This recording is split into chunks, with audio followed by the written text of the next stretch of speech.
If you loved me, you'd let me sleep with other men, she demanded. So I dumped her on the spot. The guy she chose ghosted her in 3 weeks, and now she says she made a horrible mistake, begging me to come back. Hey viewers, before we move on to the video, please make sure to subscribe to the channel and hit the like button if you want to see more stories like this. Thanks. The ring was in my sock drawer, hidden inside a hollowed-out copy of The Count of Monte Cristo. It was a simple, vintage-style cushion cut, the exact one she'd pointed at in a shop window 6 months ago, before she changed. If you'd asked me 4 weeks ago, I would have told you I was the luckiest guy in the world. My girlfriend Sarah and I had been together for 4 years. We had the kind of relationship people aim for, a comfortable, worn-in kind of love built on stupid inside jokes, forever memorialized as the Great Mustard Incident of 2022, and a perfectly synced Google Calendar. I'm an architect. I build things to last. I design foundations, support structures, and futures. I was doing the same with us. I had the ring. I had the 5-year plan. I even had a secret folder on my desktop with Zillow listings for houses just outside the city, the kind with a small yard for the dog we said we'd get. Then, about 2 months ago, Sarah started her Ascend seminar. It was one of those weekend-long, $1,000 self-actualization workshops run by some guy with a man bun and a messiah complex. His name was Liam. I'd seen a picture of him on her new, aggressively spiritual Instagram feed. He looked like a guy who sold counterfeit Yeezys and called himself a thought leader. At first, I was supportive. She'd been laid off from her marketing job 6 months prior, and it had hit her hard. I remember her sobbing into my chest, her confidence shattered. I held her, stroked her hair, and told her, "It's not you against the world, Sarah. It's us. We'll figure this out. I paid the rent and bills for those months without a second thought, cooked dinner every night, and told her to take her time. So when she asked to use our savings for the Ascend seminar, I said yes. I thought it would help her rebuild. Instead, it started to dismantle us. The Sarah who came back was different. She was distant, and she spoke in a new, alien language. Everything was about energetic misalignment or holding space. If I asked a simple question like, "Did you take the trash out?" I get a response like, "I don't have the emotional bandwidth for that request right now, Mark. You need to respect my truth." I try to make her laugh with one of our old jokes, and she'd give me this pitying little smile, as if I was a child she'd outgrown. "What's going on with you?" I asked her one night, about a week ago. She sighed, a long, theatrical, put-upon sound. "I'm just on a different journey now, Mark. I'm discovering my authentic self. The work I'm doing with Liam. It's profound. You're just not evolved enough to get it." Not evolved. I repeated, the words feeling sour in my mouth. "I'm the guy who flosses your hair out of the shower drain. What's evolved mean?" She just shook her head, and that was that. A wall had been built between us, and she was on one side with her truth, while I was on the other, apparently with the trash. I figured it was a phase.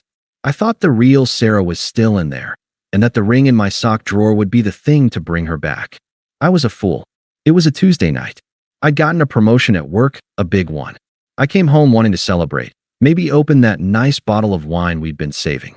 I was thinking about the ring again, thinking maybe I should just move up the proposal. I walked in, and she was on the sofa, bathed in the blue light of her phone, her thumb scrolling endlessly. "Hey," I said, dropping my keys in the bowl. "I've got great news." "Oh, cool," she said, not looking up. I'd cooked dinner, a pasta dish she used to call her favorite. I plated it, put it on the table, and waited. She didn't move. "Sarah, dinner's ready." She sighed, as if I'd just asked her to solve a complex algorithm. She put her phone down, screen first, and sat at the table. She pushed the pasta around with her fork. So, my project got final approval. I started, trying to inject some life into the room. The partners pulled me aside and, "Mark," she interrupted, her voice flat. "I need to talk to you about my journey." I stopped, my fork halfway to my mouth. "Okay, what about it?" "My journey," she said, "and our relational container." I blinked. Our what?" "Our apartment. Our relationship, Mark. The structure of it." She took a deep breath, and I could see her visibly trying to arrange her face into a look of serene, condescending wisdom. It was the face she used when she was about to explain her new discoveries. "The work I'm doing with Liam is about breaking down restrictive, Patriarchal structures, she said, as if reading from a script. Monogamy is one of those structures. It's based in ownership, in fear. It's not based in abundance. My stomach went cold. I put my fork down. Sarah, what are you talking about? I'm talking about my truth, she said, her voice gaining a bit of an edge. I've developed a deep, an energetic and intellectual connection with Liam. He sees my true self. He's my guide in this. The air left my lungs.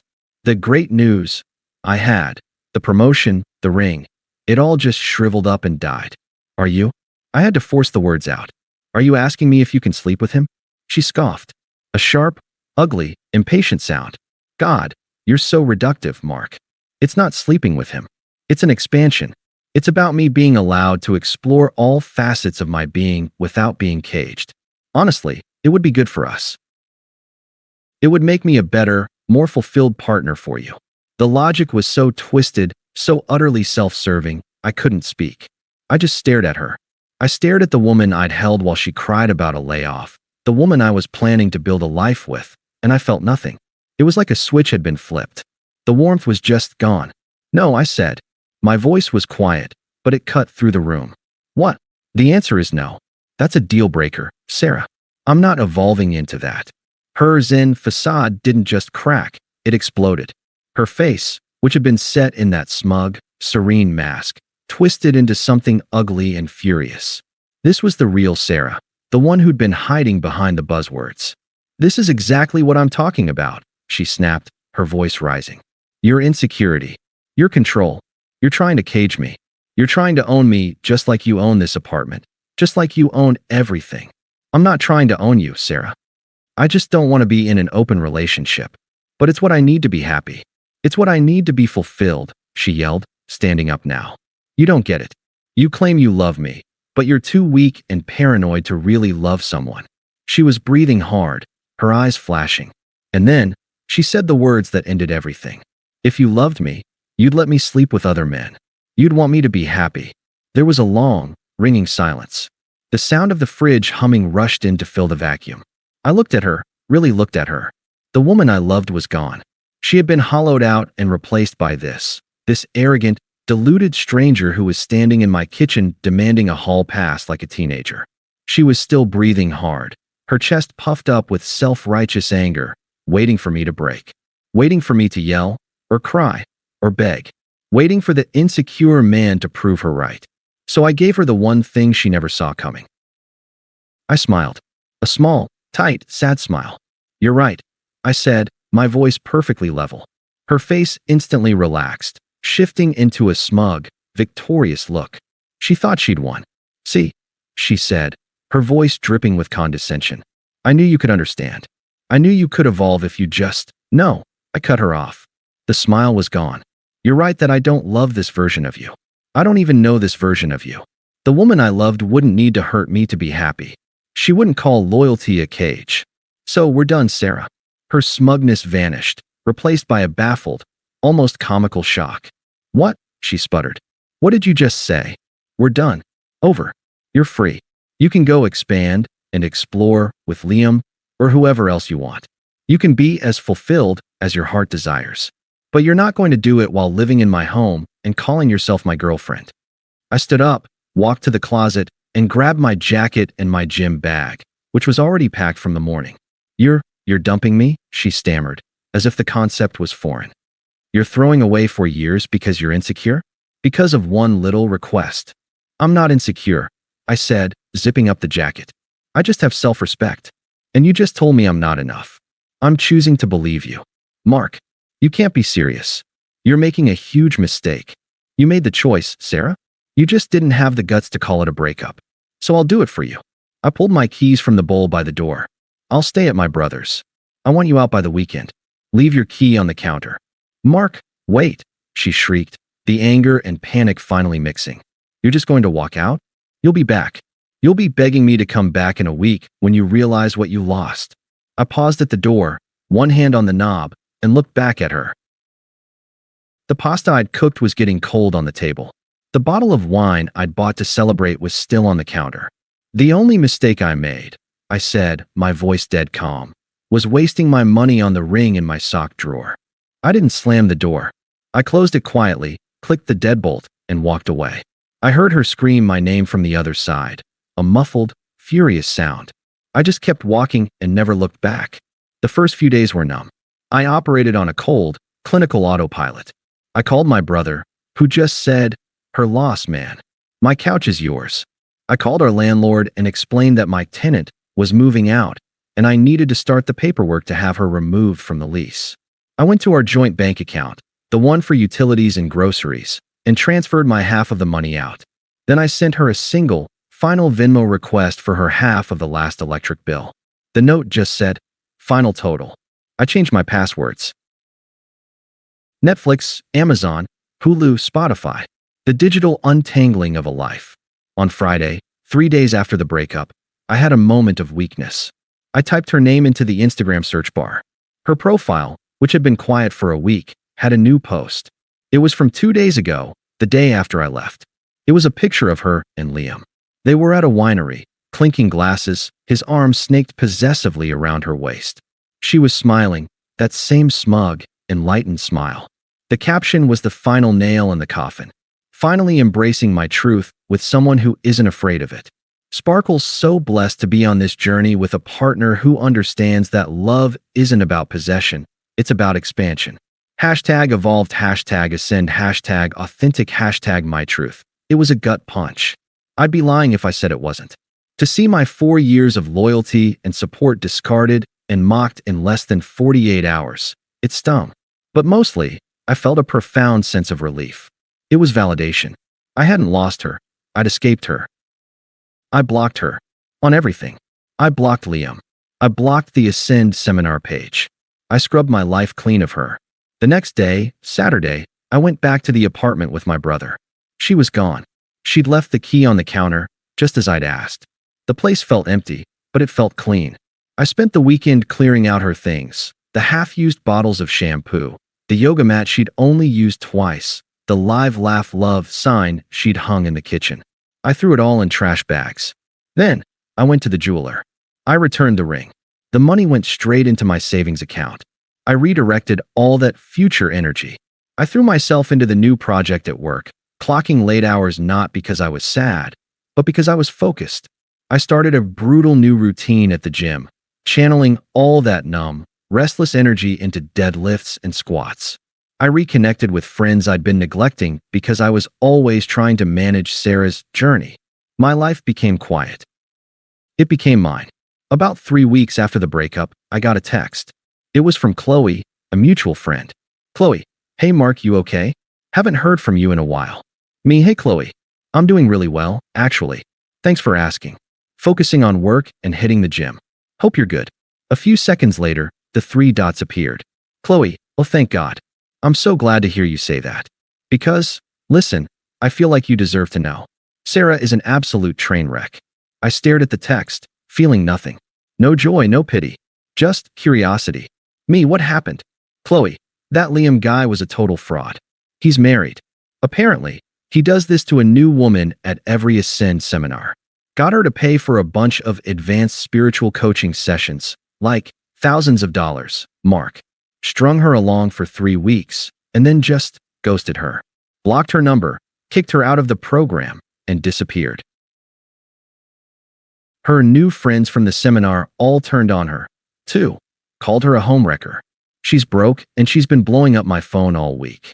I read the message. I read it again. I thought I would feel something. Anger. Vengeance. Schadenfreude. I felt nothing. It was like reading a news story about a stranger in another country. It was information and nothing more. Me, that's a tough situation for her. I typed, then paused, and added, me. Anyway, are you and Mike still on for trivia next week? I think I can finally make it. For the first week after Qley's text, there was nothing. Silence. I figured Sarah was too humiliated or too busy trying to find her next guide to bother with me. I was wrong. She was just regrouping. The first attempt was predictable. It started with a text from an unknown number. I hadn't blocked her, just deleted her contact.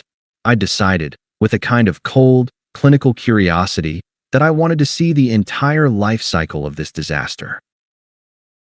I wanted to watch the train wreck from a safe distance. Unknown. Hey, I was in my kitchen, blending a post-gym protein shake. I looked at the text, didn't respond, and went back to the blender. 5 minutes later, another one. Unknown. I know you heard what happened. Can we please talk? I poured the shake into a glass and drank it. An hour later, the first crack. Unknown. Mark, I miss you so much. I was such an idiot. I saved the contact under a new name. Do not answer. The next day, she escalated. She couldn't get to me, so she tried to get to my guilt. Phase 2, the flying monkeys. I was at my desk, deep in the zone, finalizing a set of blueprints for the new project. My phone rang. Another number I didn't recognize. I assumed it was a contractor and answered professionally. This is Mark. Mark? Oh, thank God, honey. It's Carol, Sarah's mom.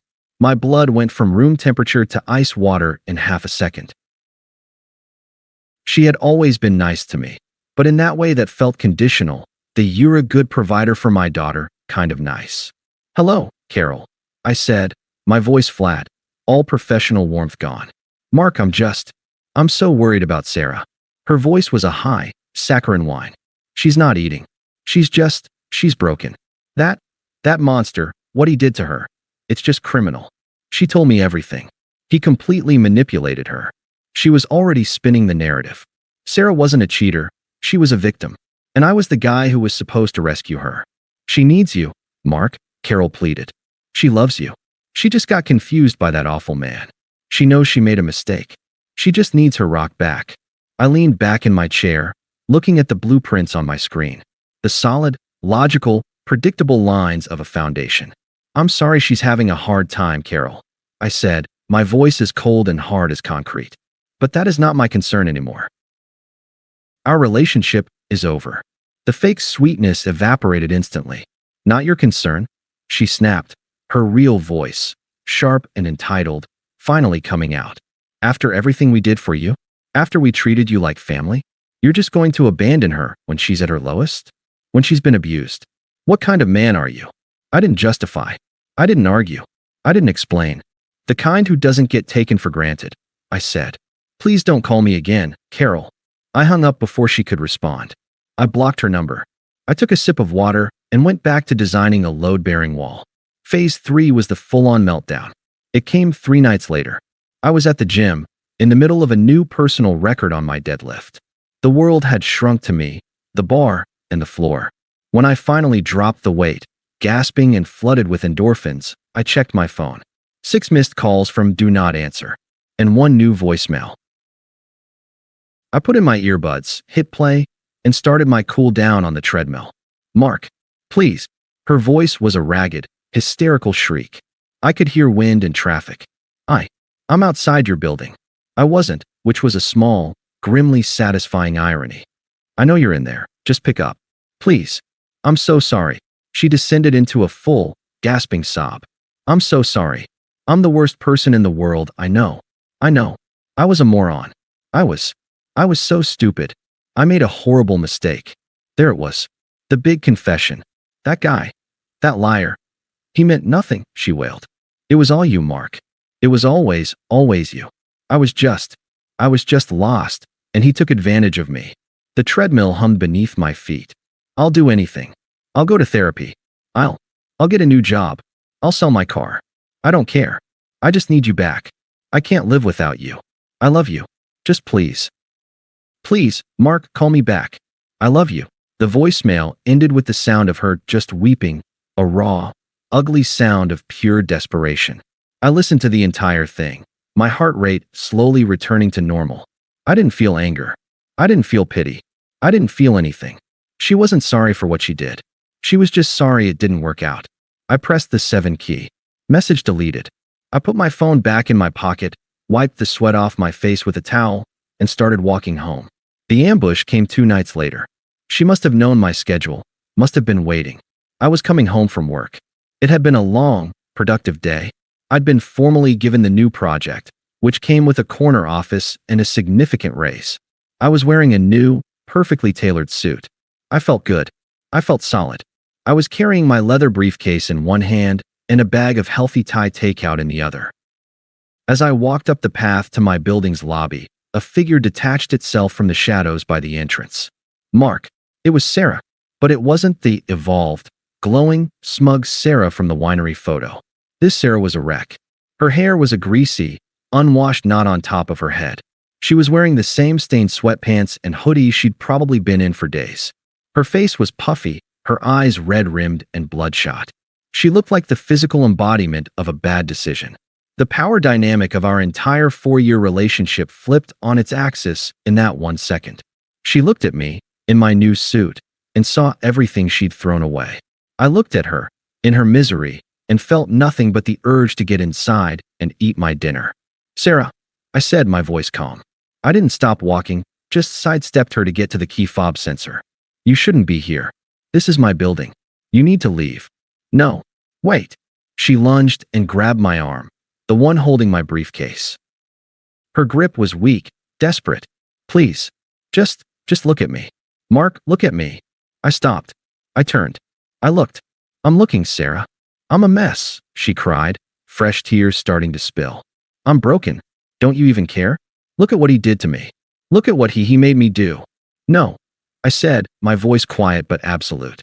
"He didn't make you do anything. You did this." I gently, but firmly, detached her hand from the sleeve of my suit.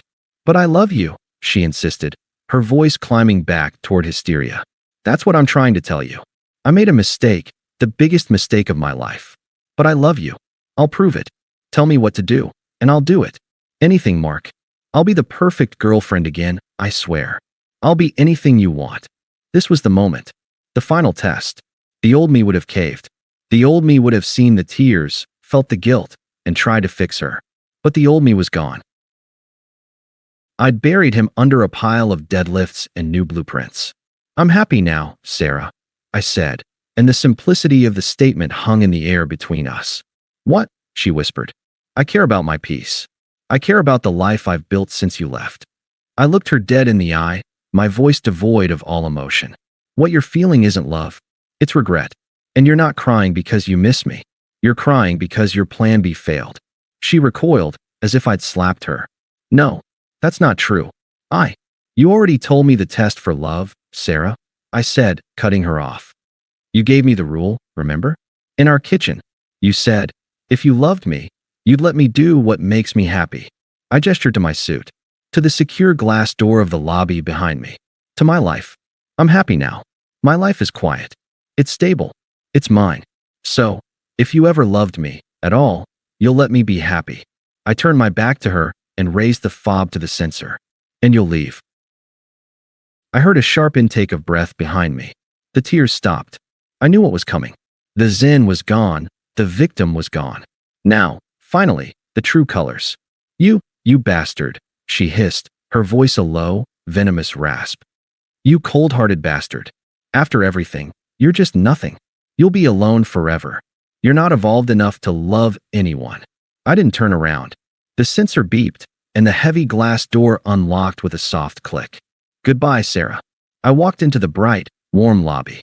The door slid shut behind me, its lock engaging with a final, definitive thud. I didn't look back to see her standing in the dark. I didn't need to.